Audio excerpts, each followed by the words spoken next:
여러분 안녕하십니까, 진성호입니다. 오늘 시작된 국정감사 외통위 상임위원회에서 민주당 의원들이 박진 외교부 장관에게 나가라고 했습니다. 바로 MBC가 중점 보도했던 윤석열 대통령의 뉴욕 발언 때문입니다. 이걸 외교 참사라고 하고 지금 민주당과 MBC 등은 몰아붙이고 있습니다. 그런데 시간이 흐르면서 진실을 드러내기 시작했습니다. 자, 윤 대통령 역시 진상규명이 중요하다고 했습니다. 지금 경찰은 MBC 사장과 기자들을 수사하고 있습니다. 자, 그런데 이렇게 되자 지금 기자협회 이런 쪽에서는 집단 성명도 내고 있습니다. 그런데 굉장히 놀라운 일이 벌어졌습니다. MBC와 함께 공영방송의 맏형격인 KBS의 기자들이 들고 일어났습니다. 얼마 전 언론자유 운운하며 냈던 기자협회의 성명에 대해서 KBS 기자들이 반발하고 나선 겁니다. 자, 왜 이런 일이 벌어졌을까요? 지금 진행되는 것을 보면 지금 언론 기자, 특히 방송노조가 상당히 셉니다. 방송사는 지금 민노총 산하의 노조, 그리고 이 외의 노조 이렇게 나뉘기도 합니다. 그리고 기자협회와 민노총 라인의 방송사 노조는 기자들의 경우는 겹칩니다. 이 방송노조에는 기자들 말고도 다른 직종도 있습니다. PD도 있고 기술직도 있고. 그런데 기자협회, 어쨌든 이번 보도는 기자가 중심이 된 겁니다. KBS 기자 41명이 집단행동을 했습니다. 뭐라고 했을까요? 진성호의 융단 폭격 시작합니다. MBC를 융단 폭격합니다. 방송에 앞서 아직 진성호 방송에 구독자가 아니신 분은 붉은색 구독 버튼 눌러주십시오. 더 좋은 방송으로 보답하겠습니다.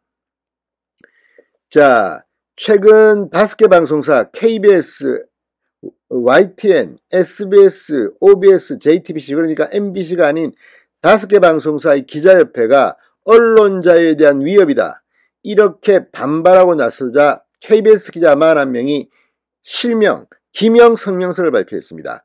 일부의 견해를 마치 모든 기자들이 동의한 것처럼 포장하지 말라면서 해당 성명을 즉각 철회할 것을 기자협회에 요구했습니다.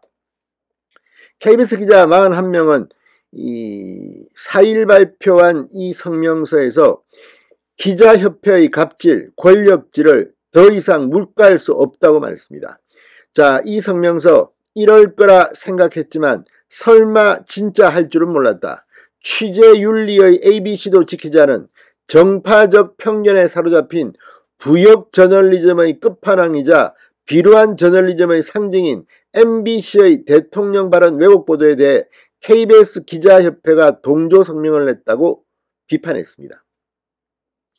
자, 지금 이제 이걸 가지고 방송사, KBS, MBC 같은 공영방송사 내부도 분열되기 시작했습니다. 이미 MBC 제3노조는 계속해서 이 문제를 집중 비판하고 있습니다.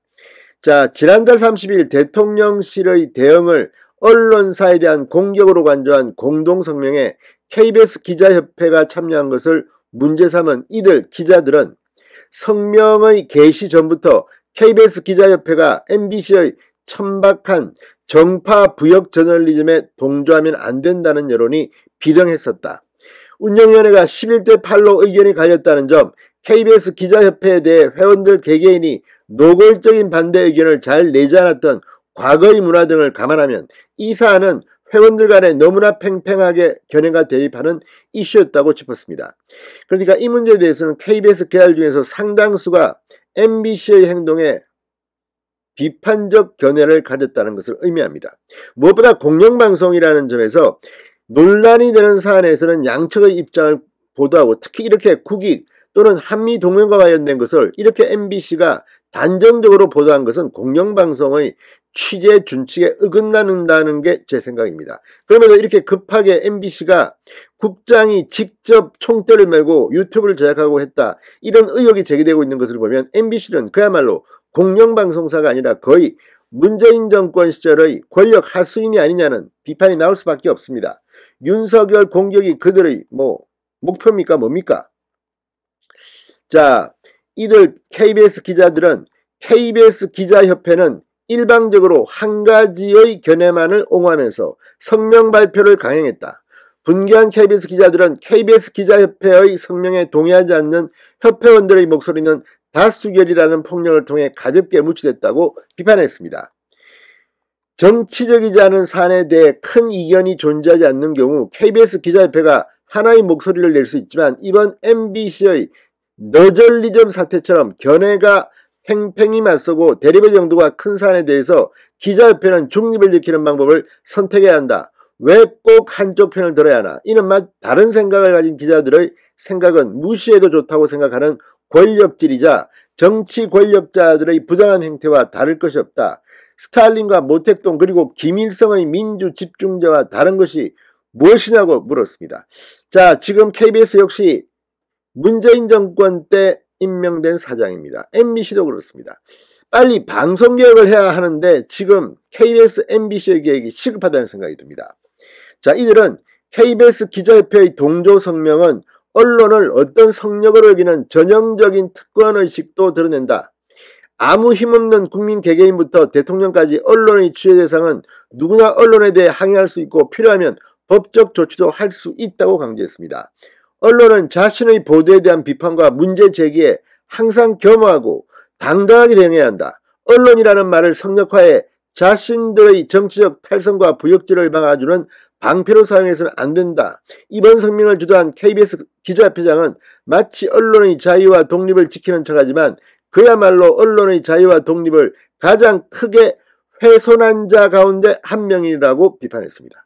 야, 이거 뭐 KBS 기자협회장도 이제 도마 위에 오를 정도입니다.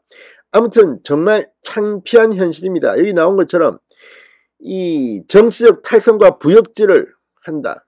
MBC가 그동안 그렇게 했다고 이번 성명을 낸 KBS 기자들은 생각하고 있는 모양입니다. KBS 기자협회장이 2017년 9월 감사원에 대한 민주노총 노조의 국민감사 청구를 주도하고 강규영 KBS 이사의 해임을 주도했던 과거를 떠올린 KBS 기자들은 그런 자가 이제는 MBC의 정치 부역질을 비호하기 위해 KBS 기자협회 회원들의 양심을 멋대로 재단하고 있다고 비판했습니다. KBS 기자협회장부터 정말 문제가 심각하다는 생각이 듭니다. 아무튼 KBS 기자들의 이 집단행동, 이제 MBC와 민주당이 답할 차례입니다. 진성호의 융단 폭격이었습니다. 여러분 감사합니다.